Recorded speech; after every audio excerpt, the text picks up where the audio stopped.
Continuing on, speaking about Yaakov Avinu and the Parshas Vayishlach, wanted to discuss a certain point here. Also, maybe bring in a little bit Hanukkah, because these parshas are always coming up to Hanukkah, and we know that there are certain allusions to Hanukkah that exist in the parsha. We know that when Yaakov Avinu went back to get his pachim ketanim, he was getting, the night before his encounter with the physical Esav, and then that is what introduces his encounter with the spiritual Esav, him going back for these little containers, and these little containers, these pachim ketanim, these little containers he went back to get were the oil that end up being the oil for the Hanukkah miracle. And this oil is oil that was squeezed from an olive, the first drops of, this oil has a whole story. And so we see Hanukkah there. And so we understand that Hanukkah is, and I think that we see, and I'd like to suggest that we also see it by the Gid Hanasha, right? He has that fight, Yaakov has the fight with the angel, the Sar Shel Esav, and Adalos HaShachar, and then he's at the end of which he gets hit on the thigh, and he's injured, and then he's ultimately victorious, and he's called Yisrael and Shalom Yisrael. So, and then we have, as a result of that, the mitzvah or the isser, the prohibition of eating Gid Hanasha. Right, the Gid Hanasha, the sciatic nerve, which exists in the leg. I just looked at the biology this morning just to check up on it. It's in the upper leg, buttocks, and it goes all the way down to the top of the knee. Okay, so any pain in your lower back, tuchas down your thigh to your knee, that is the sciatica. That's the sciatic nerve. Okay, and so that was what was damaged. That portion from like the hip to the knee is what was damaged. Are you relating that to Hanukkah? Soon. Okay. I'll wait anxiously. Yeah. Good Africa. Yes. So let's talk about this. I'm not sure exactly. There are a couple sichas here that maybe we could bring them all together. I don't know, but firstly, let's just talk about some interesting points that the Rebbe brings up, that I'll just summarize a few points. One is that there's the Magid Mezrich. The Magid Mezrich, right? I believe his yortzeit is Yud Tes Kislev. Okay? Yud Tes Kislev, coming up next week, is the Magid of Mezrich's yortzeit. Okay? And it was Matzi Shabbos. Was it Matzi Shabbos Parshas Vayishlach? Shabbos Parshas Vayishlach, which was his last Shabbos alive. The Maggid of Medrash said something, and the Rebbe understands that this was almost like a tzava, like a will, like a last will and testament, kind of one of the last things he said on the Shabbos before his Patira, obviously he knew this was going to be his Patira, and he understands it was a special message for the Alter Rebbe, who was his main disciple. And he said, when it says, V'yishlach Yaakov Malachim, right, Rashi there says, Malachim Mamish. Yaakov sent angels to Esav, right? Messengers, but they were angels. And Rashi says, Malachim Mamish, real angels. The Maggid of Mezrich said, Hamamish Shalom Malachim Shalach Yaakov leEsav aval Ruchnius Nisharim Yaakov. The Yaakov Avinu sent the Ruchnius of the Malachim. He didn't just send Malachim, but he only sent the Mamish of the Malachim. Malachim Mamish he sent. He sent the Mamish of the Malachim, but he kept the essence of the Malachim by him. He kept the essence of the Malachim by him, the Ruchnius of the Malachim by him, but he sent the physical, the guf, the Gashmius of the Malachim, he sent to do his bidding with Esav. How do you split those? Right? So obviously, it doesn't mean that their body, like their the essence of the whole angel went to Esav, right? You're not gonna have much of a life force. The bone, the limbs of the malachim are not going to do much work if their ruchnius, if their essence, if their chiyas is by Yaakov, right? It's like the scene in Annie Hall, but I won't take your time on Which one? When she needs to smoke pot. To be embodied or whatever. Yeah. So she's okay. We can stop there. So Yeah. So right. You want to be there in body and spirit. You should see it 100 times.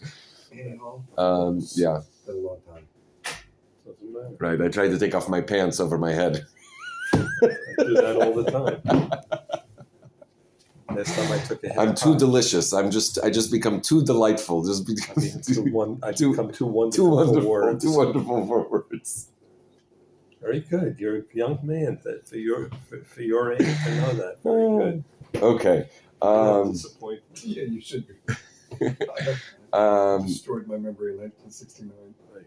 So I think that what he basically comes out saying is similar to what we talked about last week. And basically what we talked about last week is that Yaakov Avinu engaged in the world, but that his ruchnius Shabo was not affected.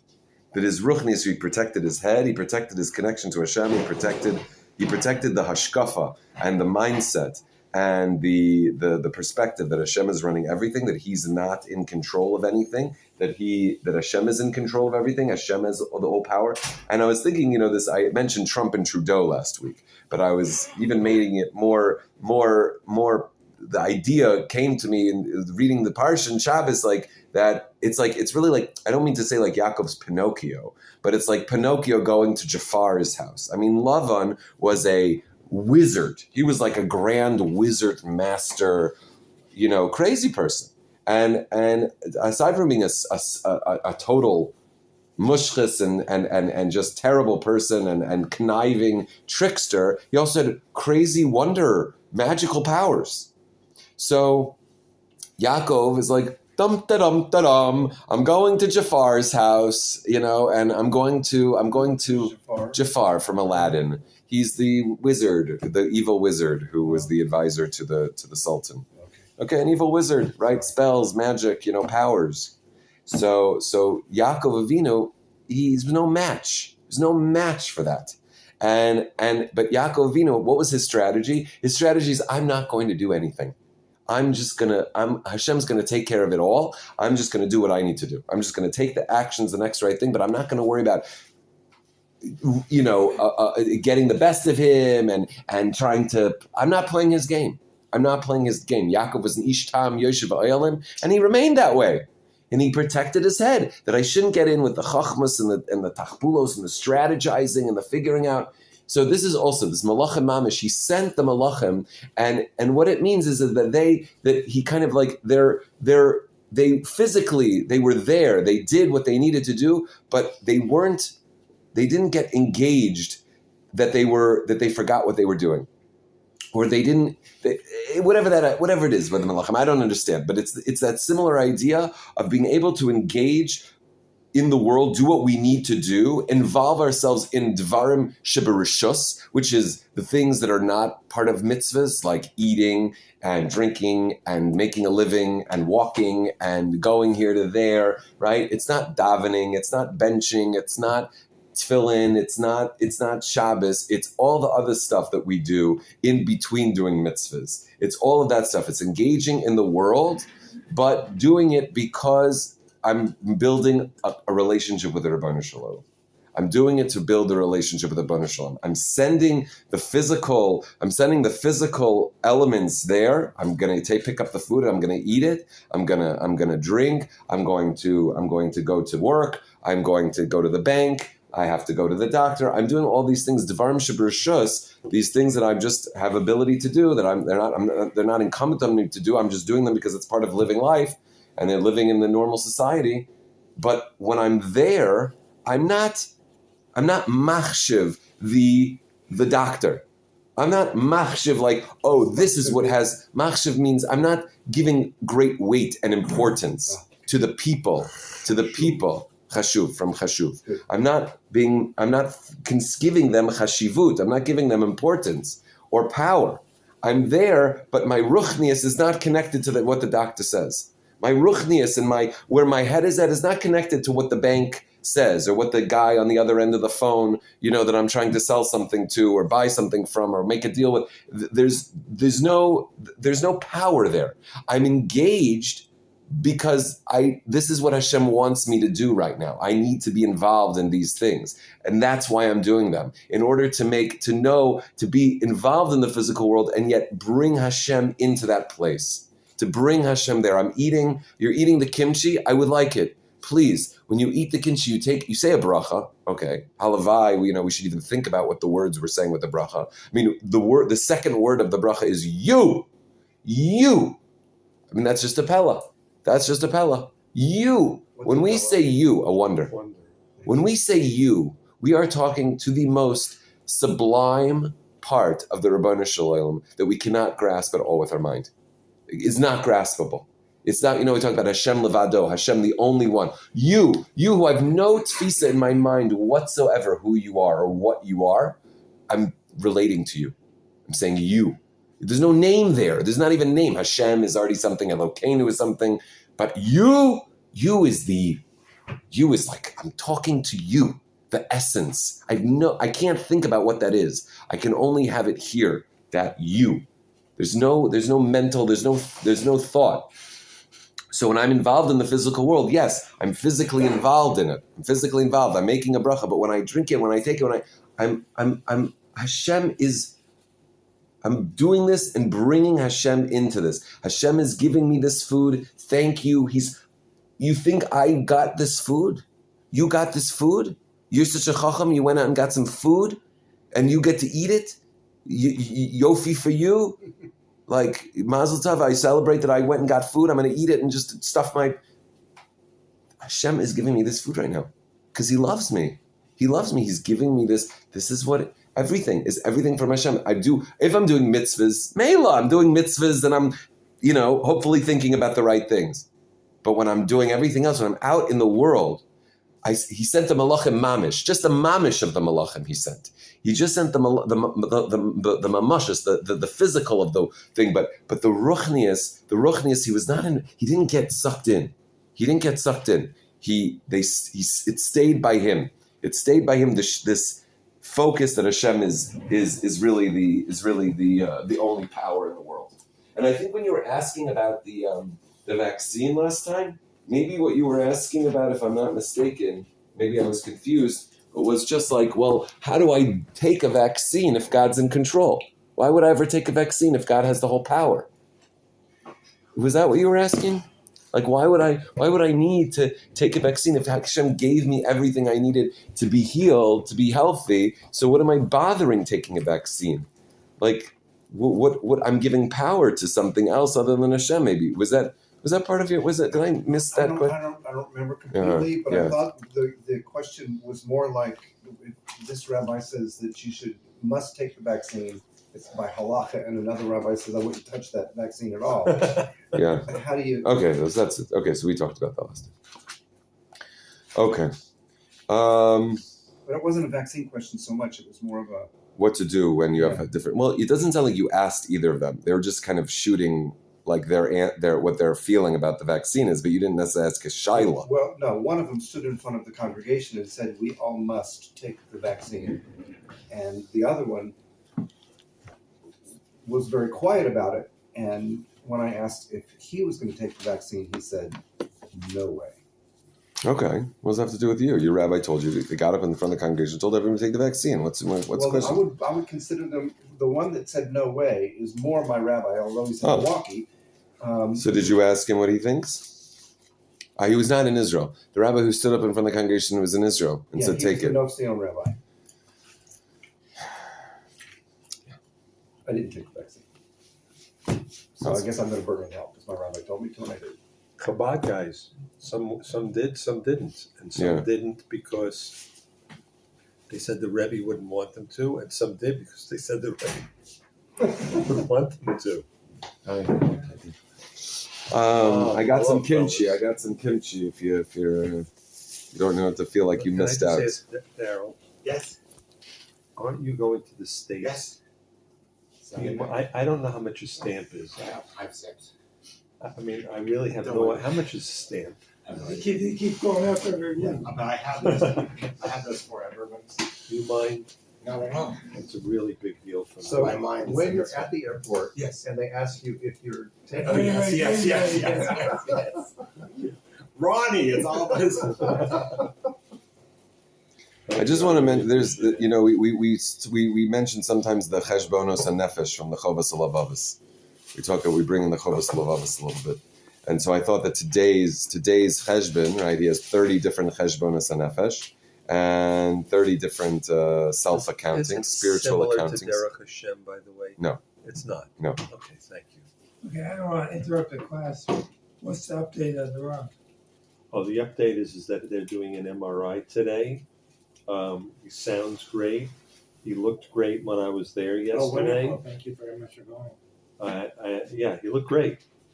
His hands were warm and toasty and dry, and his eyes looked a little he's fine. I think he was fine.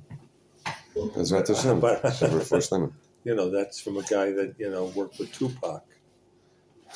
I hope Tupac didn't look so good. Yeah, Tupac What? wasn't well. He didn't look good? He didn't look After well? they shot him. Oh, you saw him after they shot him? Yeah. Well, he was sick for a while? How long? Doing him shaking. He was killed right away, no? I don't. Do they know who killed him? I don't know. Was it Jay-Z? Who killed him? I don't know. Why you do Gentlemen, can we go back to learning? All right, okay. Like Mr. Goody Goody. Was Okay. Rob's wife there? No. What do you mean, no? She doesn't go in. She hasn't left the house since 1988. All right. So here is the 10th cheshbon nefesh. Okay, this is today's cheshbon. Today is the 10th of the month, and this is, what does it say? One should reckon with himself that the Creator watches over his outer and inner life, observes him, and remembers all his deeds and the thoughts that occur to him, both good and bad. He should therefore always be in awe of him and endeavor to improve his outer and inner life. For God, may he be exalted.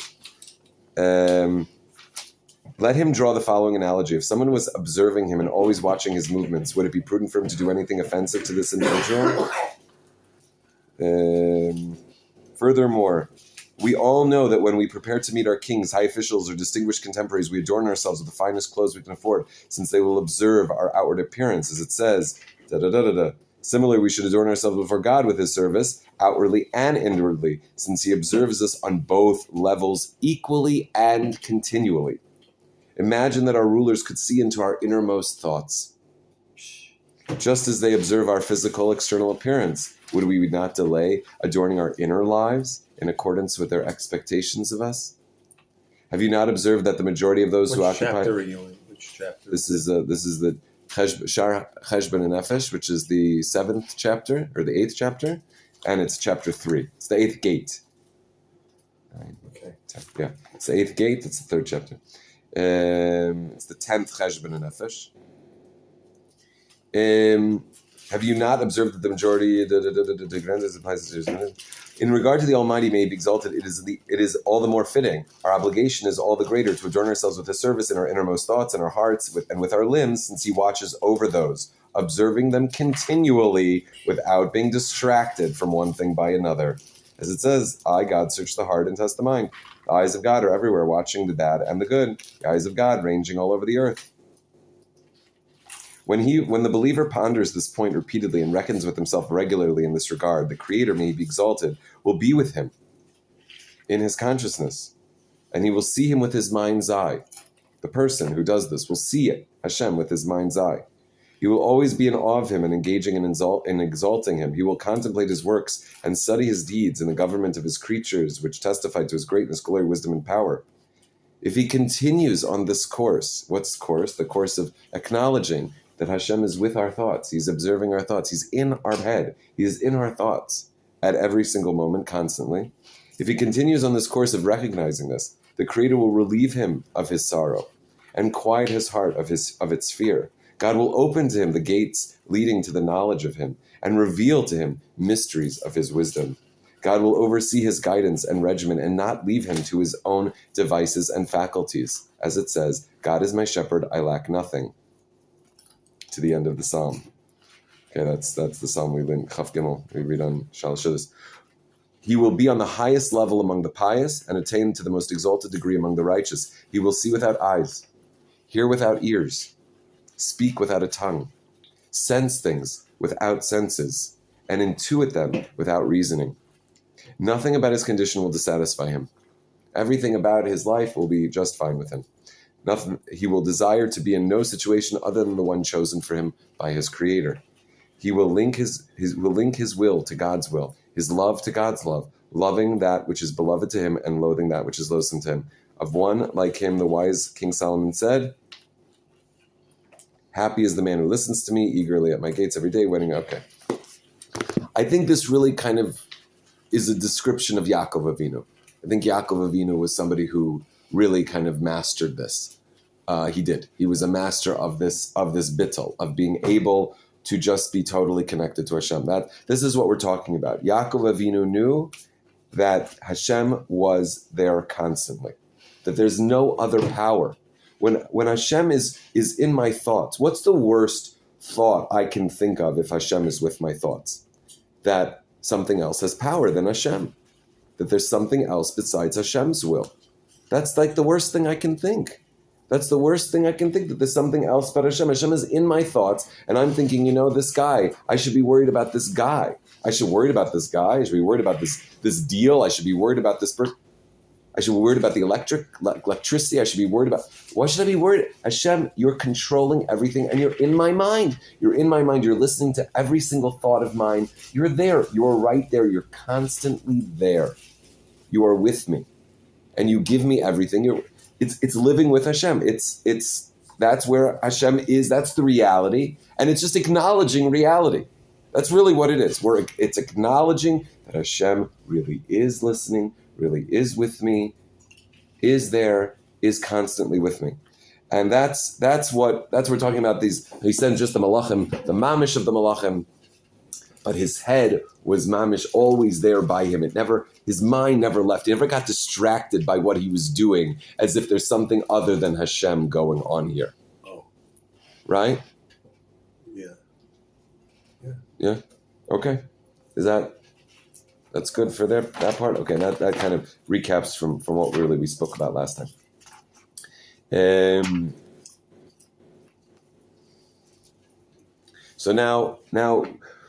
So just to kind of put it in context, so we said that really Yaakov, we have Avram, we have Yitzchak, and then we have Esav and Yaakov.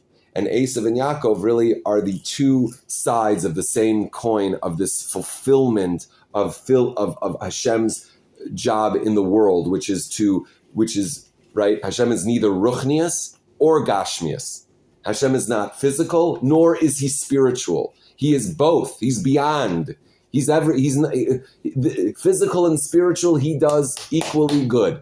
Our experience of ruchnius and our experience of gashmius, our experience of the spirit and our experience of the physical are both experiences of God. They're both, there's nothing else but God. So he's also the physical. He's also the spiritual. He's everything. So there's no place in the world that godliness should not touch and should not reach. There's no place in the world that's off limits from God. So Esav represents going into the farthest, deepest, darkest place and pulling out godliness and saying, you're here also. You're here also. The whole world is filled with you. There's no place that's not your power that's behind it. And Yaakov was the spiritual, the Torah-dic spiritual, locomotive or whatever. And he was the one putting the fire, the coal and keeping the fire going. So Esav could do what he needed to do in the world and have that partnership. Esav didn't manage to do his job. So Yaakov Avinu had to take his job too. So Yaakov Avinu, now the Jewish people, we have both jobs. We have to learn and be with the Torah and with Hashem and halacha and thinking and davening. And we also need to go out. We also need to be out. We also need to engage in the world. We need to do those things in order to show and prepare the whole world to be the ultimate dwelling place vehicle for Hashem's unity in the world, which will be the most amazing. Okay? So should the Haredi volunteer for the IDF? Because being out in the world? Being out in the world, there's so many different parts to that question. So let's just leave that, unless there's a more pointed question like... Good idea. Yeah, I didn't say I'd answer questions. You can ask them all you want, but I just want to make sure they're clear so I can say a definitive no, I'm not going to answer that question. Okay. Just I want to make sure I understand what you're asking. Okay. It wasn't about vaccines. Yeah, vaccines also I'd rather not.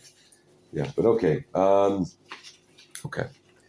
So let's talk about the so Yaakov Avinu, we see Yaakov struggling not struggling, but his the struggle of his life through Vayetze after he has the whole time being in the yeshiva, being a yeshiva guy, and then last week's parsha Vayetze he goes out and he has to be involved in the world and then wives and money and in-laws and parnasa and work and sleep and children and all of that, and now here he faces Esav. He faces Esav after the fact, and now.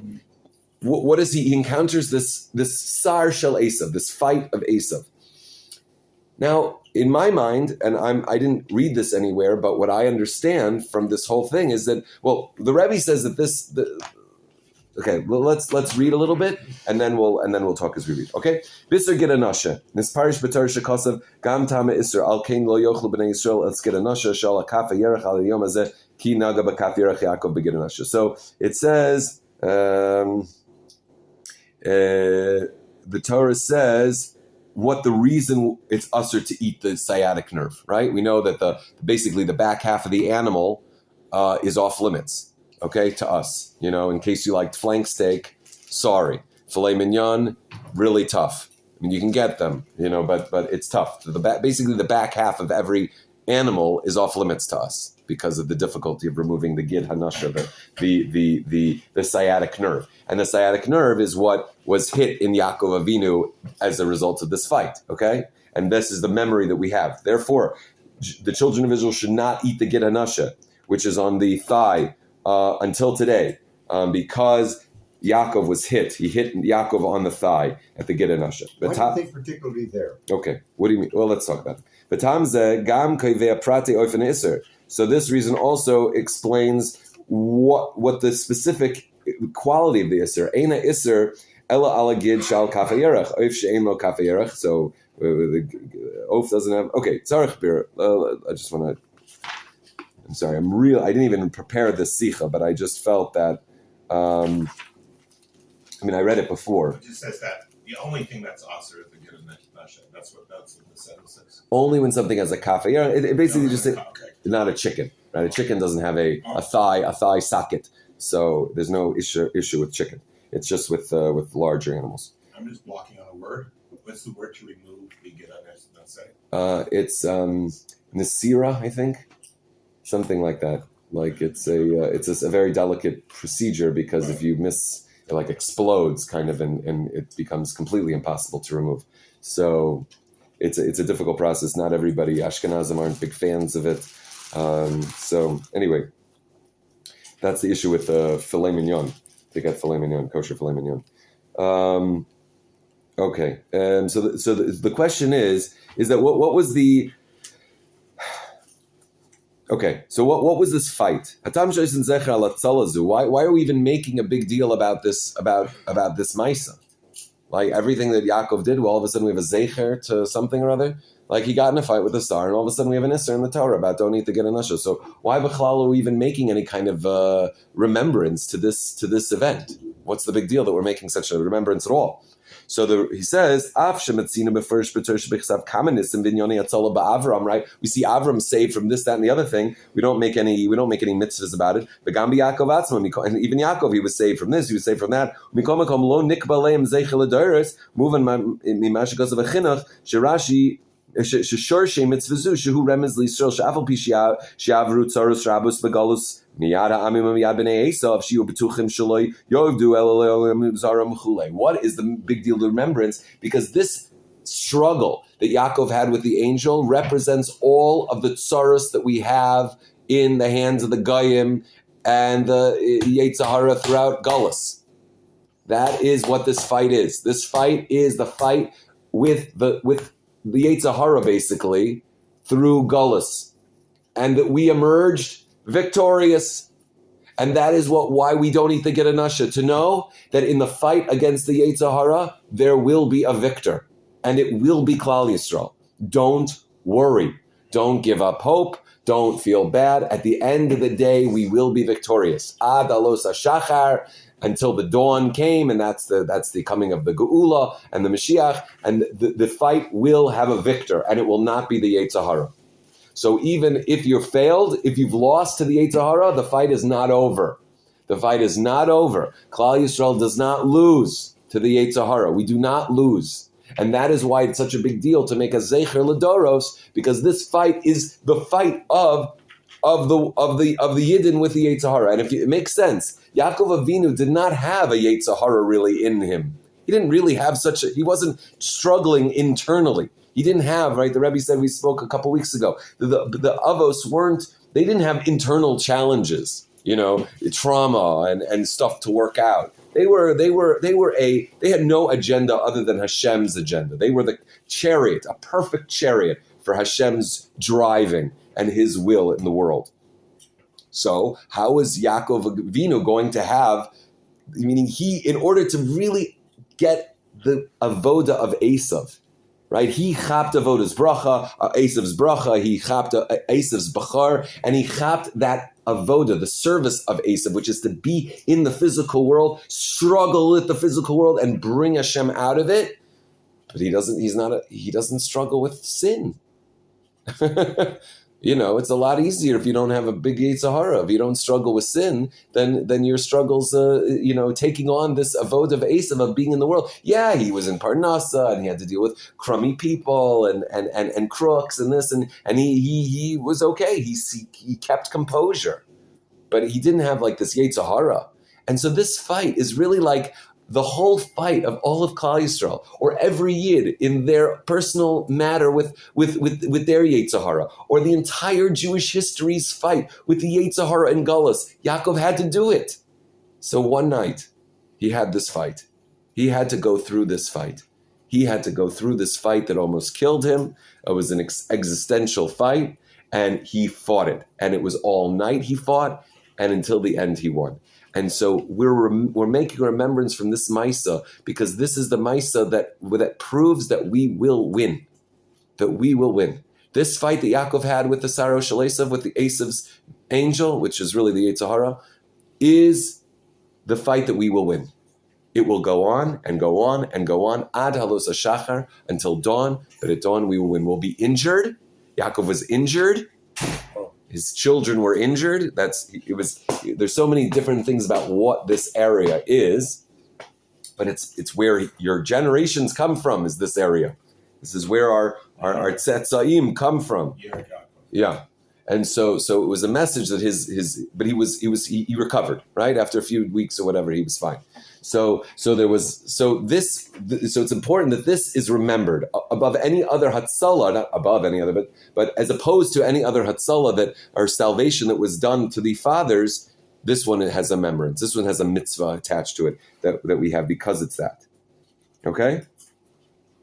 So this Maisa, this salvation is connected to so much of the basic life of a Yid.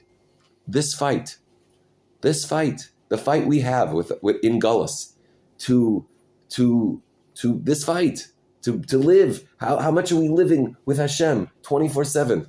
How much are we living with that?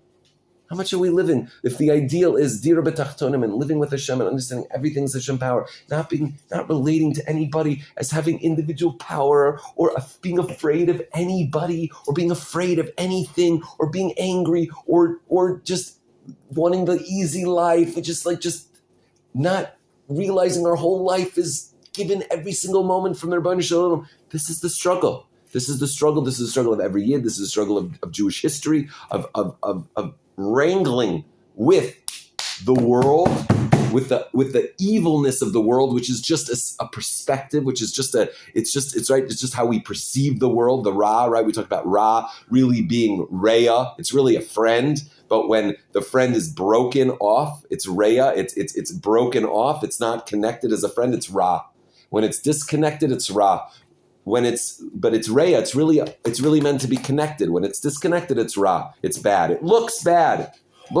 So our struggle with the physical world looking like there's something else but Hashem, this Hatzalah is that salvation from that struggle. And that salvation will happen. It will happen.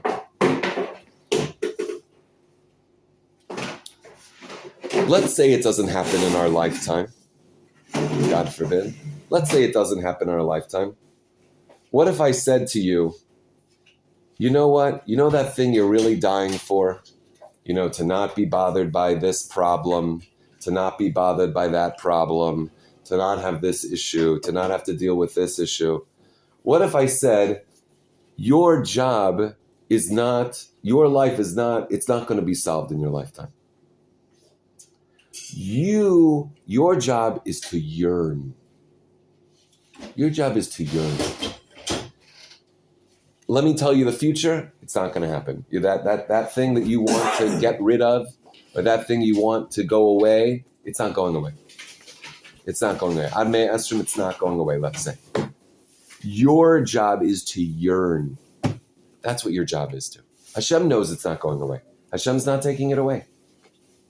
Your job is to yearn. How does that shift? How does that shift our thinking about it? Hashem is with me. I know it.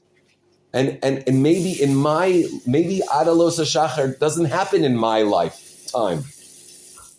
But that if I know that that's not my job is not the taking away of the challenge. My job is not, if the challenge is no longer there, then I'm good. If the challenge is no longer there, then I've been victorious. That's not it. It's how we deal with the challenge. How do we deal with the challenge? How do we live our lives with the possibility that this challenge doesn't leave, that we are faced with this challenge, and that what Hashem wants from us is how do we deal with the challenge? How do we wrangle with it? How do we yearn? Are we yearning for Hashem? Are we yearning for Hashem? You know, we talked about why Jews love the question more than the answer. Why is the question so much more important than the answer in Yiddishkeit? Because the question is where the yearning is. The question is where the wanting is, where the not knowing, where the wanting, where the what is it? That's what's so precious. You got an answer, good. You got an answer, go home. It's done. It's like, what's exciting about that? It's like when we get the windfall, when it all comes so nice, it feels so good. But then, what do you have to daven? Where's the yearning? If Hashem wanted your yearning, so yeah, He's not going to give it to you because He loves your yearning. He loves the yearning. That's what He wants. We just want the vacation. But what does He want? What does He want? Wanting what He wants, and what He wants is what is. What is what He wants. What is what He wants. Because if He didn't want it, it wouldn't be. But it is. If it is, it's what He wants. And so instead of fighting what is, it's dealing with what is, and it in a totally different perspective. Instead of fighting against what is, Hashem, I want something else. I'm with what is. I'm with what is. And this is because what is what Hashem wants. Can I jive? Can I groove with that? This is what is. Yeah, I got more. Don't worry. I have more. I'll give you some. Okay. So then the question really is, this is really so now the question is kind of hafuch. It's opposite. First he asked, why is this such a thing that we have a mitzvah to remember it? Now the question is, well, whoa, this thing's huge. This is the remembrance of the struggle of Klal Yisrael and in the life of every Yid, struggling with the Gashmi, struggling with the Ra, with the Yetzer Hara in Gullus. And all you're telling me is we get a mitzvah of don't get a nasha? That's the mitzvah. This huge thing, this huge event in history foreshadowing the entire struggle of the Yid and the Jewish people, and all we get is an Isser Gid a Nasha? It's a little bit of a letdown. So the Rebbe says, that's the Rebbe's next kasha. So the Rebbe says, he says, let's see if I can find the paragraph that really says it so succinctly. But basically, I had this kasha on Shabbos, and I don't know if it makes sense, but it was basically like, why doesn't the Torah mention every Yid that lived? You know, the Torah, the Yetzias Mitzrayim. Why did the Torah give a story for every single Yidala? Like, you know, his part in Har Sinai, his wanderings in the desert. What? It's not important enough? The life of the Yid wasn't important enough? We couldn't learn from the life of a You're Yid? saying why doesn't it? Why doesn't it? It does. No, it doesn't. It's in the codes. If you take In the codes, okay. Okay, it's there. Well, every Yid has a letter in the Sefer Torah. Of course. But if you take the Discovery Program from H and they use the computer to unlock the hidden codes, every Jew is into the 11. Okay. Very good. but why do we have to wait for the codes? Like what? Moshe Rabbeinu gets a story. Gets it. Sipora, Philip and Frank. Sipora, and Moshe, and Elisheva, and Aaron, and Pinchas, and everyone. They get a little story. Well, what about Yankel? What about Yankel from the camp of God? Well, wasn't his life remarkable? Of course it was. He was a Yid. Of course it was a remarkable life. He was a Yid. Why didn't he get a story in the Torah? I think that's a kasha. I think that itself is a shaila. And then we can answer, okay, so everybody has a letter.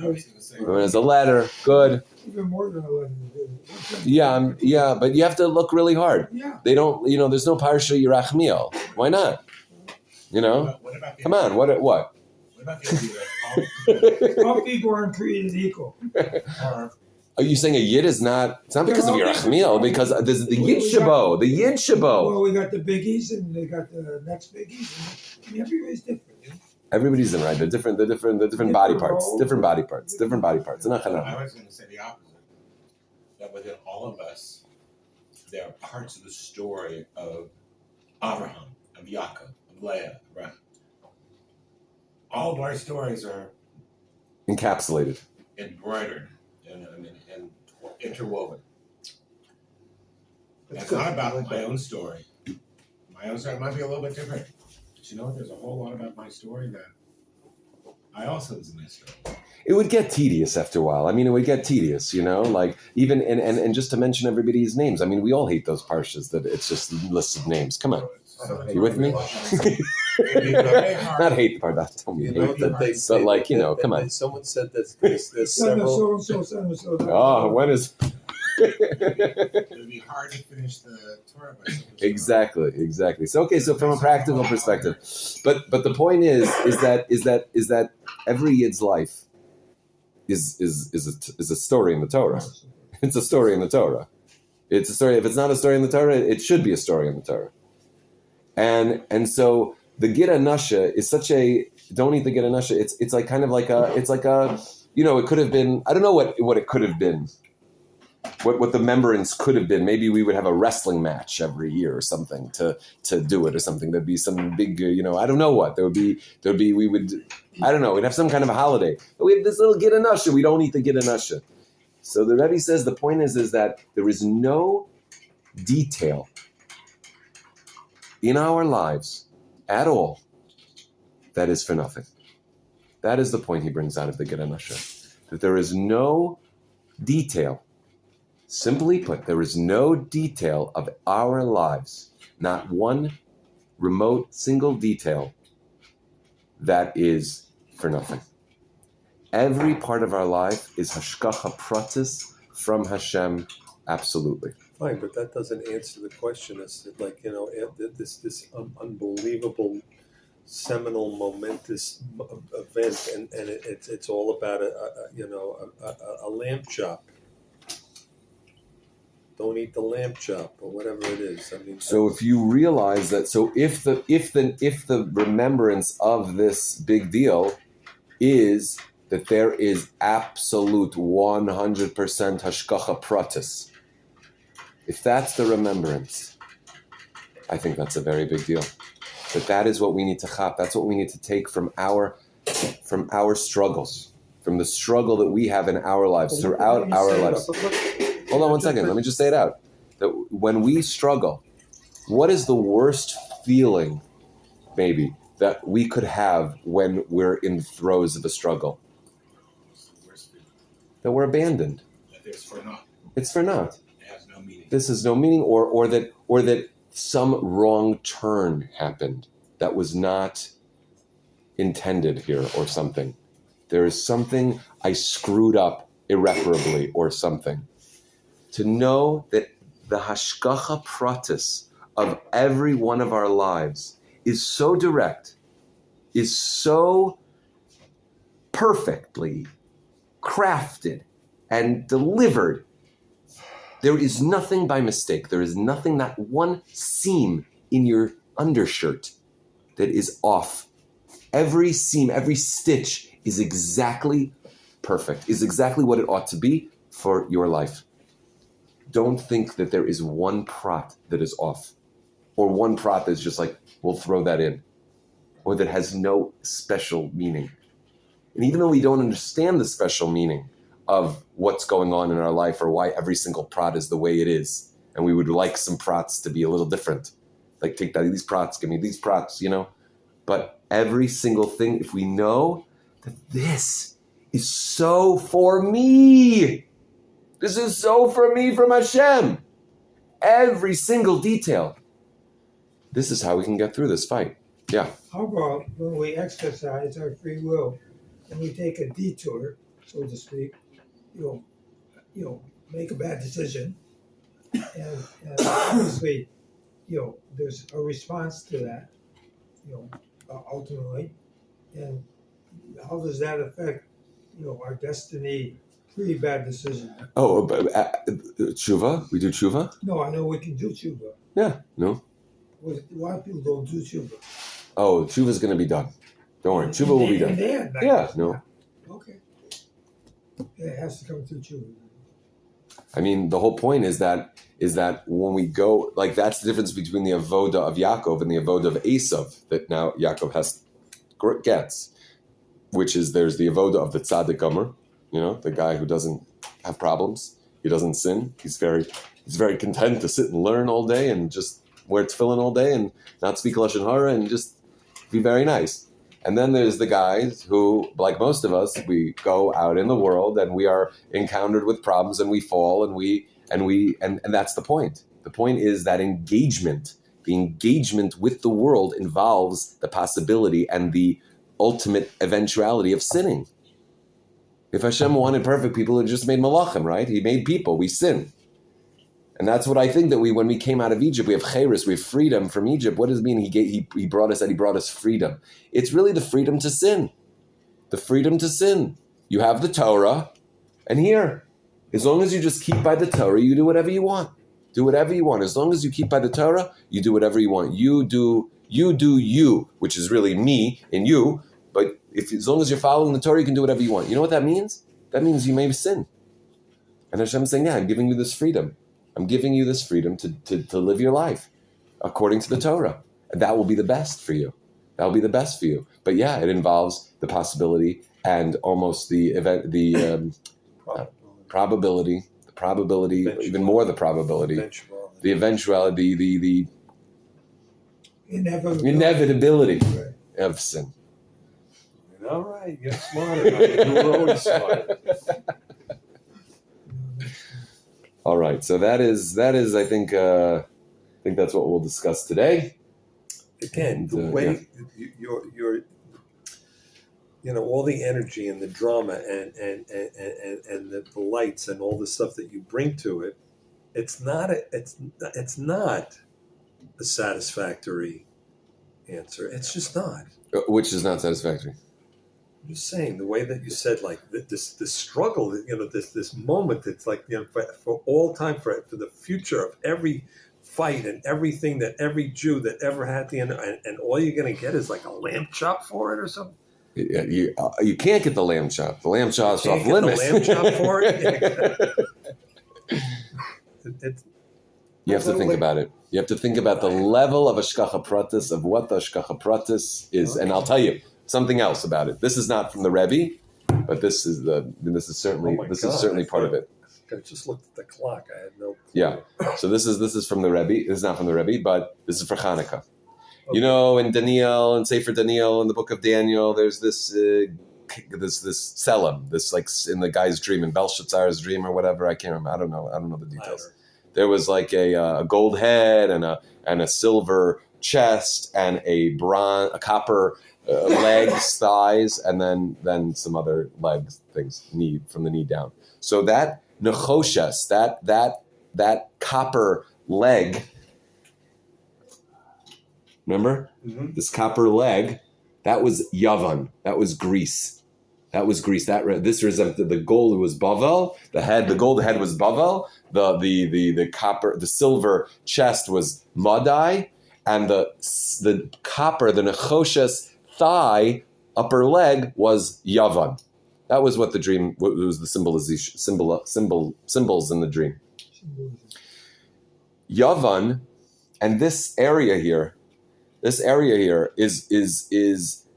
and Nechoshes copper, which is Yavan, is Ner, Chanukah, Shamish, Tadlik. The Roshi Tevish of Nechoshes, of the letters of copper, Nechoshes, are the Neros of Chanukah with the Shamish you light. Okay? I have no idea what you just said. It's okay. It's just another connection between copper, which is Yavan, Greece, and Chanukah. Okay? Chanukah, what's the main thing of Chanukah? Lahodos ulahalel, to thank. Okay? To thank. What would you say? A major Hodah is thankful, and Hod is the Sphira of Hod, which number Sphira is Hod, the eighth. It's the eighth Sphira of Hod is Hod. Hod is Hodah, is from Hodah, from thanking. It's beauty, but it's also thankful, being thankful. But Hodah is not just thankful, it's also admittance. You're being modeh, you're being thanking, but you're also admitting. Where do you have that admitted? How would you bodily express admittance? If you had no words and you were playing a Pictionary or whatever it is, charades, what bodily would you do to show Hodah? This? Yes. This sounds like thank you. But how would you say, like, I admit? Like I admit.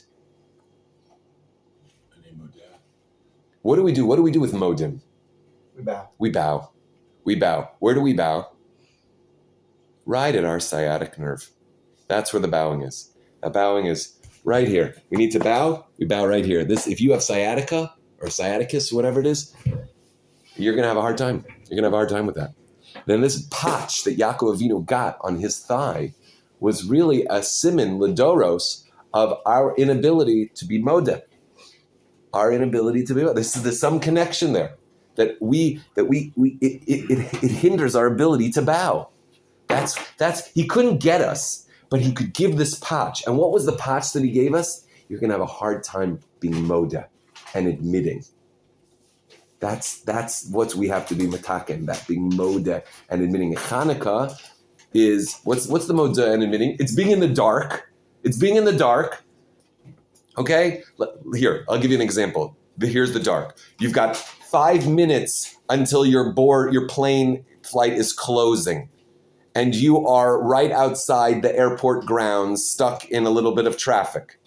And is that dark or is that not dark? Can we think of a darker situation? Let's not make it too tragic. So that's pretty dark, right? Crisis. Say, Hashem's got this under control, sweetie pie. It's okay. How easy is that? It's not so easy, right? So that's the level of Hodah, of we have to be modeh in the darkness to say, even though it looks really scary and really dark and I have absolutely no idea how this is going to happen, I know that Hashem is in control. I know, Hashem, you have the only power here, not the airplane, not the airline, not the car, not the traffic, not the terminal, nothing. It's all your power. I'm going to be modeh to that. I'm going to humble myself. I'm going to lower my head down. That's Chanukah. Chanukah is in the darkness. There's that light. Hashem, it is you. Thank you. I'm okay. I am okay. You are here. And then when you found out that plane crashed, that you never got out. Oh, I thought you got on the plane. No, you got on the plane. It was fine. You made it. They had a technical difficulty. The plane was anyway delayed an hour, and you got there. There was no problem. Yeah. I have a friend who was late for the plane, and it was the plane that went to NCB. Wow. See, this is what we were talking about this when we learned the mimer, right? The guy who got locked in the bathroom. And it was really a nace. It was a nace that he got locked in the bathroom because he really should have been on that plane and the plane went down and Hashem saved his life. But at the time, the highest form of a nace, says the Rebbe in this mimer, the highest form of a miracle is the miracle that even to the whom the miracle happened doesn't realize it happened to him. It was so part of getting locked in the bathroom. Derech HaTeva, exactly. It's not Derech HaTeva because Teva had you being on that plane. But Hashem intervened in a way that was so seamless. It wasn't Mimala Derech HaTeva because people got locked in the bathroom. That's Teva. People get locked in bathrooms. He seamlessly went into Teva. He hijacked Teva and got you locked in that bathroom because nature would have had you on that plane. Hashem had to get into the nature and lock that door and keep you from being on that plane. That level of nace is one you don't even realize is a nace, and that's Hashem livado. And that's all of us. That's our whole lives. And that's what we have to focus on. And this is the Hodah. Our difficulty is being moded to the fact, to admit to the fact that it is all Hashem, that there is no thing else. My wife has no power. My neighbor has no power. Whatever my greatest loss is, it's from Hashem. I have no power. Right. I have no power. Right. And the bank manager has no power, and the money in my account has no power, and the medicine has no power. None of these things have power. I do them because Hashem wants to stay hidden, but I know that Hashem is controlling everything. Can I be moda? Can I bow? Can I moda and thank for everything? So that's where our struggle is. And we have to know that every single prat is 100% from the Rebbeinu Shalom. Every single thing. There is no stitch in your closet that is not exactly there the way Rebbeinu Shalom wants it. Every single detail. That's the Get Hashem. The word hod and modeh or hodah. Okay.